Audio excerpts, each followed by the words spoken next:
নমস্কার বন্ধুরা, অপারেশন সিঁদুরের প্রথম ধাপ সম্পন্ন হয়েছে। আর অপারেশন সিঁদুরের এই প্রথম ধাপই ভারতকে দুহাত ভরে শুধু দিয়েই চলেছে। পরমাণু শক্তিধর দেশের বিরুদ্ধেও সরকারের সামরিক পদক্ষেপ নেওয়ার সংকল্প বলুন, আর সেনার সক্ষমতা বলুন, অথবা ভারতীয় অস্ত্রের সক্ষমতা বলুন, সব ক্ষেত্রেই অপারেশন সিঁদুর নতুন এক ইতিহাস সৃষ্টি করেছে। ভারতীয় সেনার সক্ষমতার প্রমাণ আমরা প্রত্যেকটি যুদ্ধে দেখেছি। সরকারের ভারত বিরোধী শক্তির বিরুদ্ধে জিরো টলারেন্সের নীতির প্রমাণও অনেক পেয়েছি, কিন্তু ভারতীয় অস্ত্রের সক্ষমতার প্রমাণ এবারই প্রথম দেখল পুরো বিশ্ব। এতদিন শুধু ভারতীয় বিজ্ঞানীরা অস্ত্র তৈরি করে টেস্টিংয়ের মাধ্যমে ভারতীয় অস্ত্রের সক্ষমতার প্রমাণ পেয়েছে, কিন্তু ফিল্ড টেস্টে অস্ত্রের সফলতা প্রমাণ করা আর যুদ্ধের ময়দানে সেই অস্ত্রের প্রয়োগ করে শত্রুকে একেবারে হোয়াইট ওয়াশ করার মধ্যে আকাশ পাতাল পার্থক্য থাকে। আর যেহেতু অপারেশন সিঁদুরে ভারতীয় অস্ত্র নিজের 100% সফলতার প্রমাণ দিয়েছে, তাই এইসব অস্ত্র নির্মাণ করা ভারতীয় বিজ্ঞানীদের খুশি এবং মনোবল আকাশ ছুঁয়ে চলেছে। এখন এই মনোবলকে পুঁজি করে ভারতীয় বিজ্ঞানীরা রাত দিন নিরলস পরিশ্রম করে চলেছে ভারতকে এক অভেদ্য কেল্লায় পরিণত করতে। হ্যাঁ বন্ধুরা, ভারতের এয়ার ডিফেন্সকে নিয়ে ভয়ানক এক খুশির খবর সামনে এসছে। ভারত এমন এক এয়ার ডিফেন্স সিস্টেম তৈরি করে নিয়েছে যা বিশ্বের সর্বশ্রেষ্ঠ এয়ার ডিফেন্স সিস্টেম S-400কেও দ্বিধাহীনভাবে হারিয়ে দিতে চলেছে। আর এই ডিফেন্স সিস্টেম মোতায়েন হওয়ার পর ভারতের শত্রুরা ভারতীয় সীমানার দিকে চোখ তুলেও তাকাতে সাহস পাবে না। সম্পূর্ণ বিষয়টি বিস্তারভাবে জানানোর আগে একটাই অনুরোধ, চ্যানেলটি সাবস্ক্রাইব করে বেল আইকনটি প্রেস করবেন। আপনাদের একটু সাপোর্টই চ্যানেলটিকে গ্রো করতে সহায়তা করবে। তো চলুন শুরু করি। স্ক্রিনে দেখুন, ভারত ইলেকট্রনিক্স লিমিটেড অর্থাৎ BEL এবং DRDO মিলে একটি এয়ার ডিফেন্স মেকানিজম তৈরি করেছে, যার নাম প্রজেক্ট কুশা। নামটি ভগবান শ্রীরামের ছেলে কুশের নামে রাখা হয়েছে। ধারণা করা হচ্ছে আগামী 1 বছরের ভেতরেই এই প্রজেক্ট কুশার টেস্ট এবং ট্রায়াল কমপ্লিট করে ভারতীয় সেনায় মোতায়েন করা হবে। লক্ষণীয় বিষয় হলো, BEL ভারতীয় সেনার কাছ থেকে 40,000 কোটি টাকার অর্ডার পেতে খুবই আশাবাদী। অর্থাৎ আমাদের বিজ্ঞানীরা প্রজেক্ট কুশার সফলতা নিয়ে মোটেও চিন্তিত নয়, তারা এর সফলতার ব্যাপারে একেবারে কনফার্ম রয়েছে। তাদের টার্গেট হলো 40,000 কোটির অর্ডার পাওয়া এবং মাস প্রোডাকশন শুরু করা। আর আমাদের বিজ্ঞানীদের মানসিকতায় এই যে বিশাল পজিটিভ পরিবর্তন এসছে, এটি অপারেশন সিঁদুরের সফলতারই ফসল। প্রজেক্ট কুশার সম্পর্কে যদি বলি, তাহলে এই এয়ার ডিফেন্সের আন্ডারে 3 ধরনের আলাদা আলাদা রেঞ্জের ইন্টারসেপ্টর মিসাইল রয়েছে। এর ভিতর কিছু মিসাইল রয়েছে 150 কিলোমিটার রেঞ্জের, কিছু রয়েছে 250 থেকে 300 কিলোমিটার রেঞ্জের এবং কিছু রয়েছে 400 কিলোমিটার রেঞ্জের।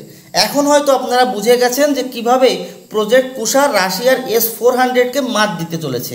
প্রজেক্ট কুশাতে 150 কিলোমিটারের জন্য আলাদা মিসাইল, 250 থেকে 300 কিলোমিটারের জন্য আলাদা মিসাইল এবং 400 কিলোমিটারের জন্য আলাদা মিসাইল রয়েছে। অর্থাৎ এই প্রজেক্ট কুশাকে সিঙ্গেল এয়ার ডিফেন্স সিস্টেম না বলে 3টি এয়ার ডিফেন্স সিস্টেমের সমন্বয়ে তৈরি একটি complete long range air defence mechanism বললেই বেশি সঠিক বলা হবে।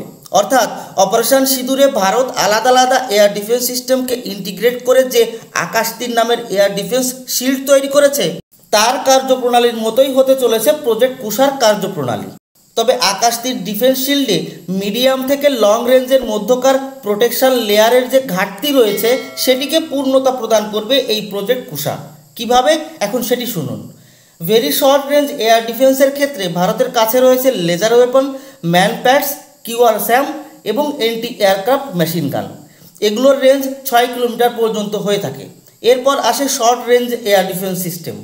এই রেঞ্জে ভারতের কাছে রয়েছে আকাশ এয়ার ডিফেন্স, SRSAM, বারাক 8 এবং স্পাইডার। এগুলো 50 কিলোমিটারের কাছাকাছি রেঞ্জের। এরপর আসে long range air defence system, 50 kilometre থেকে 400 কিলোমিটার রেঞ্জ। এই লং রেঞ্জের ক্ষেত্রে ভারতের কাছে শুধুমাত্র S-400 এয়ার ডিফেন্সই রয়েছে। তবে এই 400 কিলোমিটার উপরে অর্থাৎ ভেরি লং রেঞ্জের ক্ষেত্রে ভারত দ্রুত গতিতে এগিয়ে গিয়েছে। BMD শিল্ড, পৃথিবী air defence, AAD, AD-ON, AD-2 ইত্যাদি। এর মধ্যকার অনেকগুলো অলরেডি মোতায়েন রয়েছে, আর কিছু টেস্টিংয়ের পর্যায়ে এবং কিছু ডেভেলপমেন্টের পর্যায়ে রয়েছে। তাই ভেরি লং রেঞ্জের ক্ষেত্রে ভারত মোটামুটি আত্মনির্ভর হয়ে গেছে। শুধু বাকি ছিল লং রেঞ্জের ক্ষেত্রে আত্মনির্ভর হওয়া। আর এখন লং রেঞ্জের 3টি সিকিউরিটি লেয়ার তৈরি করে ফেললো ভারত প্রজেক্ট কুশার মাধ্যমে। এখন ভারতকে 1 বিলিয়ন খরচ করে রাশিয়ার S-400-এর একটি ইউনিট কেনার মতো এত খরচ সাপেক্ষে ডিল করা লাগবে না। ভারত এখন যত খুশি তত ইউনিট প্রজেক্ট কুশা তৈরি করে ভারতের এক এক ইঞ্চি সীমানা সিল করতে সক্ষম হবে। তবে প্রজেক্ট কুশা যে কেবল বায়ু এবং স্থলসীমার সুরক্ষা প্রদান করবে তা নয়, ভারতের সমুদ্র সীমা এবং ভারতীয় নেভির যুদ্ধ জাহাজকেও প্রোটেকশন দিবে এই প্রজেক্ট কুশা। শত্রুপক্ষের ক্যারিয়ার কিলার মিসাইল যা ভারতীয় নৌসেনার যুদ্ধজাহাজকে ধ্বংস করতে সক্ষম, সেগুলোকে ইন্টারসেপ্ট করার ক্ষমতাও রয়েছে এই প্রজেক্ট কুশার। প্রজেক্ট কুশাকে খুব সহজেই মোতায়েন করা যাবে নৌসেনার যুদ্ধজাহাজে। যাই হোক, একটি বিষয় তো এখন থেকেই আন্দাজ করা সম্ভব যে প্রজেক্ট কুশা অপারেশনাল হতে না হতেই বিশ্বের বহু দেশ এটিকে কিনতে হুমড়ি খেয়ে পড়বে ভারতের উপর। লং রেঞ্জ এয়ার ডিফেন্স সেক্টরে ভারতের প্রজেক্ট কুশা বিশ্বের অস্ত্র আমদানিকারক দেশগুলোর প্রথম পছন্দ হতে চলেছে।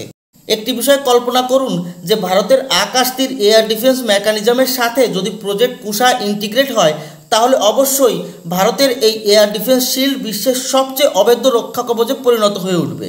ভারতের চারপাশে অবস্থিত শত্রুদের হাত থেকে ভারতকে সুরক্ষিত রাখতে ভারতের মহান বিজ্ঞানীরা একের পর এক যে রামবাণ তুলে দিচ্ছে ভারতীয় সেনার হাতে, তা সত্যি প্রশংসনীয় এবং বিশাল গর্বেরও। ভারত মায়ের সেবায় নিজেদের জীবন উৎসর্গ করা ভারতীয় বিজ্ঞানীদের সম্মানার্থে আসুন ভিডিওটি লাইক এবং শেয়ার করি, কমেন্টে জয় হিন্দ অবশ্যই লিখি। ধন্যবাদ। জয় হিন্দ।